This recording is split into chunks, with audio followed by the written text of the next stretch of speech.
Hey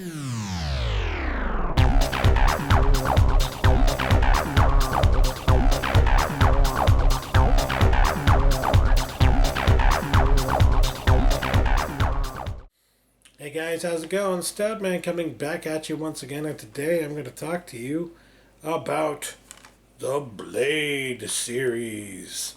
Yeah, I just picked this up recently, as I mentioned a while ago.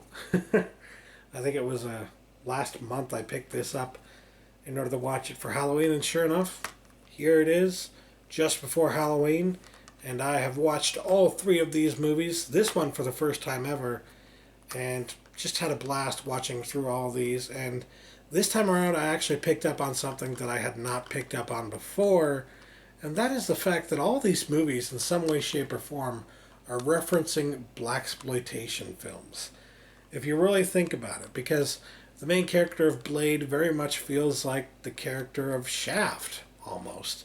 He feels like one of those strong black male characters from one of the blaxploitation movies that came out of the 70s. And that's really fucking cool, and I think they're making a lot of references and homage to that kind of movie with Blade, but obviously they're also making a comic book movie, so it makes for this interesting little combination that is just quite frankly a lot of fun. So for the first movie, I think it still holds up, but it's not really as good as the other ones, honestly, because the other ones kind of go in a little bit of another direction. They're more horror comedy, especially when you get to this one, it's more of a horror comedy, although there are some kind of crazy things that happen in this one in terms of being dark. There are a lot more comedy moments in this as well, and this one, I think there is some more comedy in this one as well, but not as much as in this one. It just kind of develops into horror comedy by the end of it. That tends to happen in a lot of horror series, doesn't it? It happened with Chucky, and now it's happened with this as well. I don't know. It's kind of weird, but I did like all the nods to blaxploitation. And early on in the series, with the first movie here, the opening sequence. Everybody knows the opening sequence to Blade by now, but the opening sequence really reminded me of a French film the way it was shot. It reminded me of something like Run Lola Run or Leon the Professional even. It just felt like the way that a French movie at the time in the late 80s or early 90s even would have been shot. And I don't know necessarily why that was, but it worked really well for the film, and I felt like it added something to that sequence that made it something memorable, because I think anybody who's seen this movie, that's at least one of the things that you remember about it is that opening sequence in the nightclub. So yeah, I think that's a really cool thing about it. I'm not a huge fan of Steven Dorff in the movie. I think he's kind of he plays a douchebag. He's intentionally being a douchebag, but he just never seems even remotely threatening to me. He's got the same problem for me that the main character in The Client had for me. The main character in The Client, I went back and watched that recently, and the main villain in that movie, he's a joke. How can I take that guy seriously? And the same with Steven Dorff. I don't feel like I can take his character seriously in this as a serious threat. And so it just doesn't come off the right way. But there are a lot of cool things about this movie. The way it's shot is pretty good. The action is pretty good. The CGI doesn't really hold up as well as you might want it to, but it's about as good as anything you'd see in any of the Matrix sequels. So it's not too bad. It's serviceable. And they don't use a lot of the CGI either. So whatever. It's here and there, but it's not really a big focus for them. They actually do more like practical effects and actual martial arts stuff than they do CGI in these movies, and that's great, especially in the first movie here. And the concept of it all, like a half-breed vampire going on a rampage trying to kill all these other vampires, partially for revenge and partially because he hates what he is, kind of. It feels in a way like the character of Batman almost, but there's also a sense like to the way that his character moves. The way that his character moves feels a lot like the Terminator, and then other aspects of his character feel like Shaft. And then, of course, you've got the whole Blackula thing going on as well. I mean, there are just so many different things going on with the character of Blade here. And yeah, a lot of it comes from the comic book, but you gotta believe that the comic book was referencing a lot of these things as well. So, well, maybe not the Terminator thing, I don't know, but, you know, definitely referencing Blackula in a way. So, when it comes to the practical effects in this movie, one of the things that I thought was really cool, watch the documentary about it, there's a really huge vampire, if you will, like an overweight vampire in this movie. I don't know if you guys remember it. If you do, then you know what I'm talking about. And the overweight vampire, they literally had a guy sticking his head up out of this suit that they had made. And then the two arms were done by two different other people.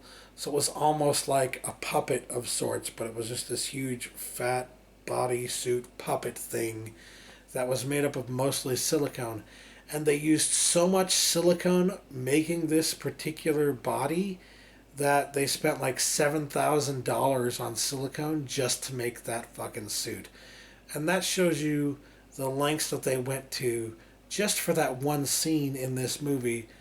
I think that's fucking awesome. I love when a filmmaker is willing to go that far with, especially with like practical effects. And because at this point, the studios in the late 90s are saying, we want all CGI, all CG. And they're starting to, at least. And you have to fight some more at that point to get the practical effects in there. So to see a filmmaker who just says, no, we're going to do, and Stephen Norrington, we're going to do all these practical effects. We're going to spend $7,000 on silicone just to get this one fucking character right. Fucking awesome. Gotta love it. And the story holds up. It's pretty good, but honestly, having watched through the second and third film as well, I actually kind of like them better than the first one. This movie is like a 6.5 or a 7 out of 10 for me. But in terms of just how much fun I had with both of these, I think they're better. I think they're all equally as good. They're all a 6.5 to a 7.5 out of 10 for me. Just being completely frank about it. But in terms of which one I like the most, this one is probably at the bottom of the list. This one is probably at the top, and this one is in the middle. So the reason this one's at the top, since we're talking about that, is that, of course, you've got Guillermo del Toro behind the reins of this one here. The sequel. Holy crap. It is so fucking well shot. Blade 2 is so well shot. It's beautiful. It's absolutely gorgeous the way that they did this movie. And the story maybe isn't necessarily brilliant, but it's not necessarily meant to be brilliant. Even in that movie, they're kind of like, there's this sense of a nod and a wink to the audience. They're not taking themselves too seriously with it necessarily. And they've got a lot of great fucking writing in that movie, a lot of great roles. You got a lot of amazing actors in there too. You've got an early role for Norman Reedus in this movie. Most of you would know him from The Walking Dead. He plays one of the biggest characters in The Walking Dead. And then you've got Ron Perlman in there as well. I mean, do I even need to mention Ron Perlman? Hellboy. Hell yeah. And you got Wesley Snipes, of course. Chris Christopherson, again, from the first movie, and this one as well. It's just so fucking good. And they've got so many great character actors in this one. So much fun. So well written. So well acted. It's just an awesome movie. There's nothing... I can't think of very much that's wrong with it. There are a few problems here and there, but it's not really one of those movies that has a lot of problems with it. And one of the reasons for that is because you've got a guy like Guillermo del Toro behind the role, behind the scenes, behind the camera. But you've also got David S. Goyer writing the script, and Goyer is actually a really good writer. Unfortunately, when it comes to directing, his vision for directing isn't very good. As noted, if you go to his IMDb profile, you will not find much beyond Blade Trinity. Yes, David S. Goyer, who wrote the script for all three of these movies. He also, by the way, wrote the script for all three of the Batman Begins, Dark Knight, and Dark Knight Rises, the Nolan Batman movies. He wrote the script for all of those as well. Goyer is a really good writer. He knows how to write really cool stuff, and he's proven that with all three of these movies and all of the Nolan films as well. Nolan Batman films, I should say. And it's interesting that I should note that Blade has almost a Batman-esque feel to him because, well, David S. Goyer went on to write about Batman, right? I mean, he went on to write those scripts. So when it comes to comic book characters, clearly he knows what he's doing. Unfortunately, like I said, when it comes to directing, he's not very good behind the camera. He's not very good at picking shots, picking scenes, and stuff like that. So, in terms of technicality, in terms of how this film is shot, I'm not even going to lie. Every shot is fucking terrible. Everyone makes no sense. Just like the rule of thirds rarely comes into play. There's rarely any good fucking framing, and when there is, it's usually by mistake. I mean, there's not much to point at as being good cinematography in that movie and good shot selection. There's just nothing there that really, in terms of the way that it's shot, that makes it a good movie. However, what does make it a good movie is the fact that you've got David S. Goyer writing and directing the film. I don't know why, but when you've got the same guy doing the writing and the directing on a film, even if it's not well shot, somehow it manages to work really fucking well. And I think it's just because they have control. They have more control over the creative process. So the kind of things that would normally get cut from a film by the director saying, well, I don't think we need to do this, we don't need this, yada, yada, yada. Looking at the script saying, no, we don't need this, or I'm going to change this, you know what I mean? That kind of stuff that would happen behind the scenes normally doesn't happen in a movie like Blade Trinity because the director is the writer.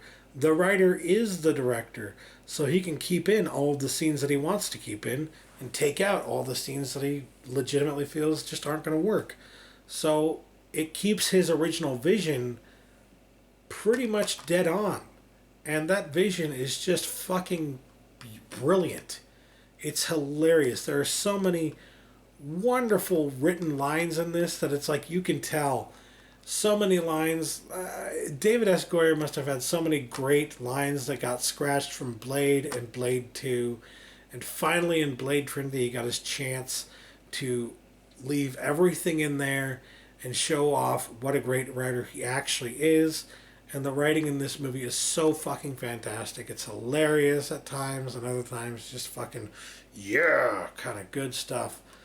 So, yeah, mostly hilarious, though. This is more of a horror comedy. You've got Ryan Reynolds in one of the main roles here, and Jessica Biel as well. Jessica Biel isn't necessarily one of the funny characters, but you've got Ryan Reynolds here.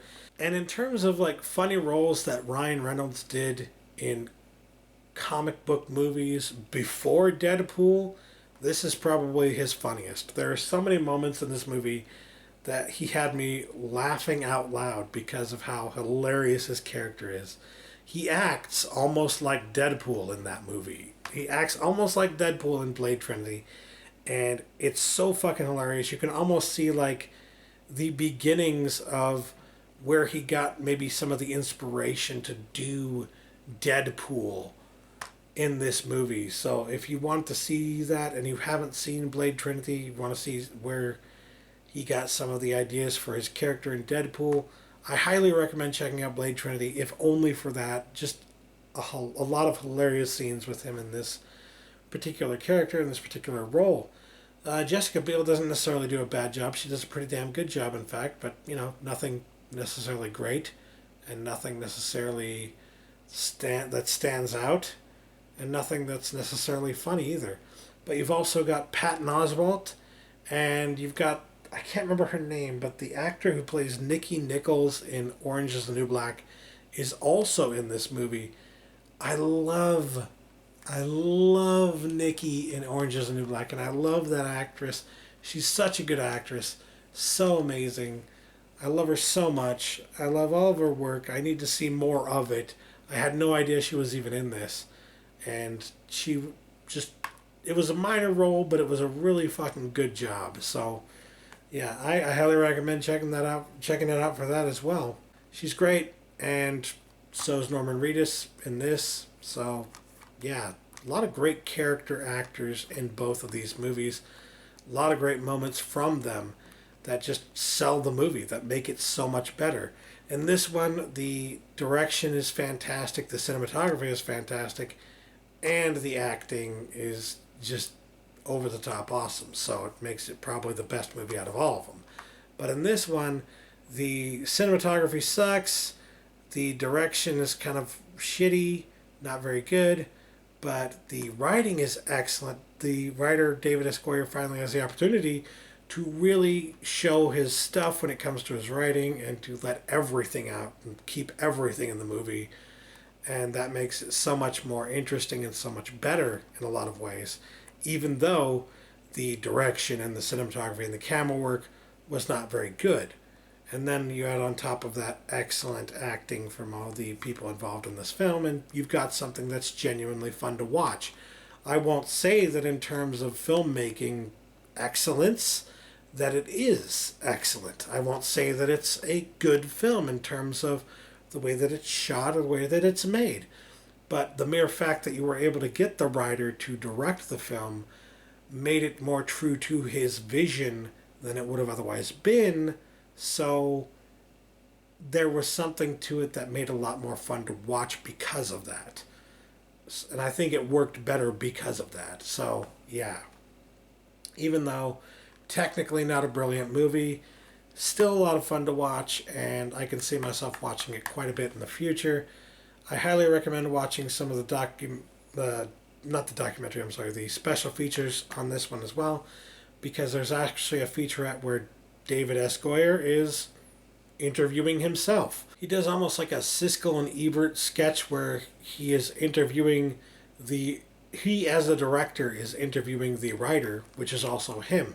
So he's literally just like interviewing himself and doing a back and forth with himself in the little 5 minutes sequence in this special feature.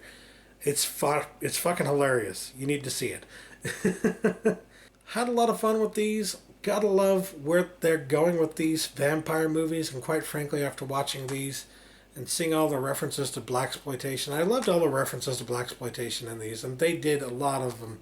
In the very beginning of this movie, Blade 2 even, they had like almost a funk kind of a tune that like it was an electronic song, right? It was like electronica or whatever. Probably more commonly referred to as house music at the time, but they added in a funk beat to it that is symbolic of the kind of thing that you would expect to see in blaxploitation films.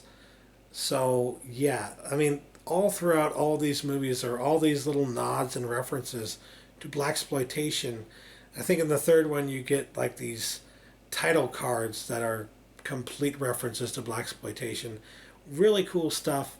I love that they are kind of tipping their hat at least and just saying, showing appreciation for where a lot of the ideas for this character and for these stories came from.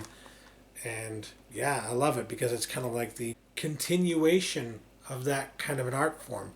In the same way that you see a lot of German expressionism even in movies like Child's Play 2 or Chucky, A Seed of Chucky or something like that. In the same way that you see that happening in those movies, you also see blaxploitation being carried on, the tradition of it being carried on, a lot of homage with these movies. So I just love when I see that kind of stuff, when I'm able to take note of that kind of stuff in these kind of movies, because it's special to me. It's special to see that these old art forms aren't dead. They're not being forgotten. There are directors and filmmakers out there who are paying homage to those things even today. Well, maybe not today because these movies are now like 10 years old. This one I think came out in 2004. But yeah, they're still even as early as 10 years ago, we're making these references to blaxploitation in what are essentially horror comic book comedy movies.